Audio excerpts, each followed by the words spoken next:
श्री शिवाय नमस्तुभ्यम। हर हर महादेव। आपको और आपके पूरे परिवार को नए साल की हार्दिक शुभकामनाएं। महादेव जी से हम यही प्रार्थना करते हैं कि आपकी सारी मनोकामनाएं इस साल पूरी हो, सभी को नौकरी लगे, घर में व्यापार बढ़े।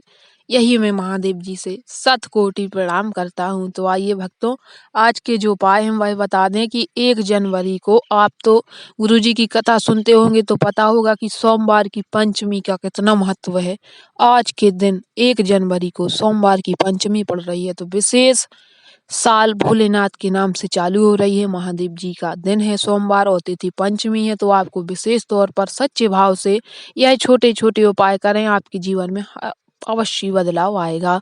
तो आज का जो पहला उपाय है, यह उन लोगों को करना चाहिए जिनकी कोई विशेष मनोकामना है, जिसकी वह प्राप्ति करना चाहते हैं, या फिर किसी व्यक्ति के घर में ग्रह कलेश है, रोग बीमारी चल रही है, या फिर आपकी किसी भी व्यक्ति की शादी नहीं हो रही है, नौकरी नहीं लग रही है, या फिर व्यापार बिल्कुल मध्यम चल रहा है। तो आप इस साल पहली 1 जनवरी यानी पंचमी के दिन अवश्य यह एक उपाय करें, आपकी सारी मनोकामना पूरी होगी। हम गुरु जी से ऐसे ही आशीर्वाद की कामना करते हैं और महादेव जी की कृपा आप सभी पर ऐसी ही बनी रहे।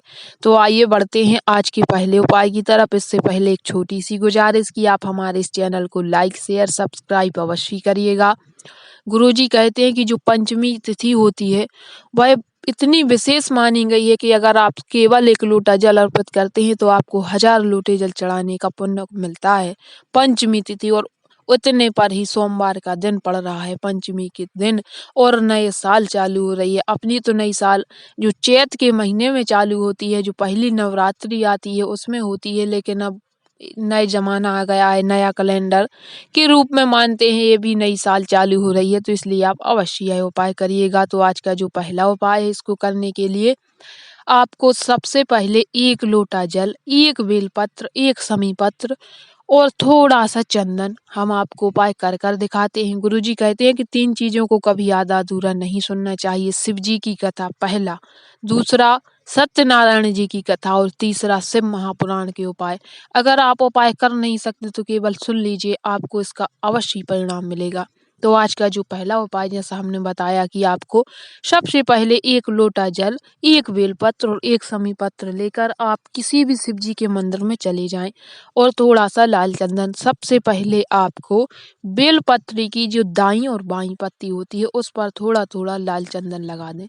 इसके बाद में आपको उसी पर समी पत्र रखकर अपने दाहिने हाथ की हथेली पर रखकर और शिव जी के बिल्कुल बीचों बीच अर्पित कर दें, जैसा आपको स्क्रीन पर दिख रहा है।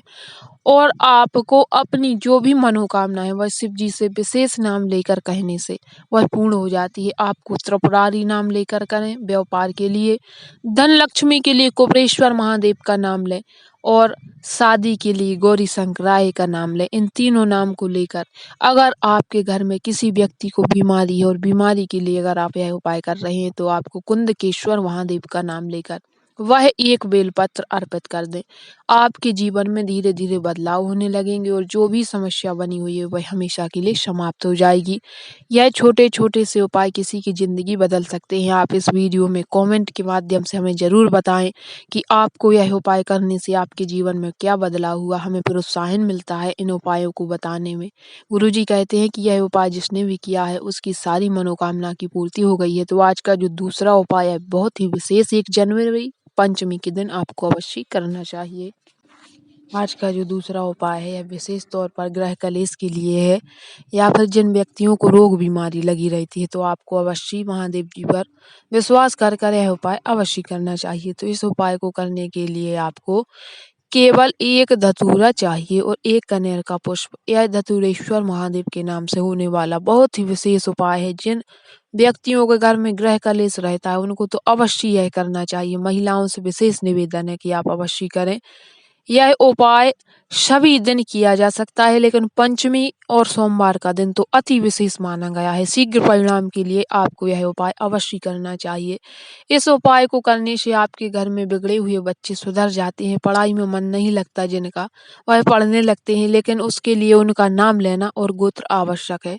तो यह हम आपको वीडियो में कर कर दिखा रहे हैं। अभी तक अगर आपने हमारे चैनल को सब्सक्राइब और लाइक और कमेंट में महादेव जी का नाम नहीं लिखा है तो प्लीज कर महादेव जी का एक नाम अवश्य लिखें और हमारे चैनल को लाइक शेयर सब्सक्राइब अवश्य करें। तो आपको इसको इस विधि से करना है कि सबसे पहले 1 लोटा जल शिव जी पर उत्तर की तरफ आप खड़े हो जाएं और 1 लोटा जल शिव जी के ऊपर अर्पित कर दें। इसके बाद में आपको सबसे पहले जो आप 1 कनेर का पुष्प लेकर गए हैं वह कनेर का पुष्प और 1 धतूरा अपने दाहिने हाथ की जो मध्य उंगली होती है उस पर दोनों रखकर और शिव जी के ऊपर चढ़ाएं और स्पर्श करें शिवलिंग का और जिस भी व्यक्ति के लिए आप मनोकामना कर रहे हैं उसका नाम एवं गोत्र लेकर और महादेव जी से आपको उसकी जो भी समस्या है, प्रॉब्लम है, शादी की है, पढ़ाई की है, नौकरी की है, गृह कलेश की है, आपको महादेव जी से कहना है। और ओम गौरी शंकराय नमः ग्रह कलेश के लिए है यह मंत्र। ओम गौरी शंकराय नमः इस मंत्र को आपको ग्रह कलेश है जिसके घर में वह व्यक्ति 11, 21 या 51 जितनी आपकी श्रद्धा हो आप इस मंत्र का मंदिर में ही बैठकर शिवालय में बैठकर जप करें और आपने जो 1 धतूरा और 1 कनेर का पुष्प चढ़ाया है उसको चढ़ा रहने दें और इसके बाद में आप 1 लोटा जल अर्पित कर दें और यह मंत्र का उच्चारण करें और स्पर्श कर कर शिव जी के शिवलिंग को आपकी मनोकामना कह देने मात्र से आप विश्वास मानिएगा आपकी सारी समस्या हमेशा के लिए समाप्त हो जाएगी। कैसे भी ग्रह कलेश हो वह हमेशा के लिए समाप्त हो जाएंगे। गुरुजी कहते हैं कि यह उपाय शिव महापुराण की कथा में बहुत ही विशेष तौर पर वर्णित हैं। पहले के समय में आदमी शिव जी पर विश्वास कर कर किया करते थे लेकिन इस कलयुग में आदमी भूल गए हैं, याद नहीं है, इस कारण से दुख के दलदल में फंसे हुए रहते हैं। शिव जी पर एक बार विश्वास तो करें, आपकी सारी मनोकामनाओं को वह पूर्ति कर देंगे। उन्हीं का नाम त्रिपुरारी है। और अगर आप शिव जी की कथाओं या दृष्टांत का कोई भी वीडियो चाहते हैं तो हमारे कमेंट में अवश्य बताइएगा, हम आपके लिए ऐसे ही वीडियो और बनाकर लाएंगे। तब तक के लिए श्री शिवाय नमस्तुभ्यम। हर हर महा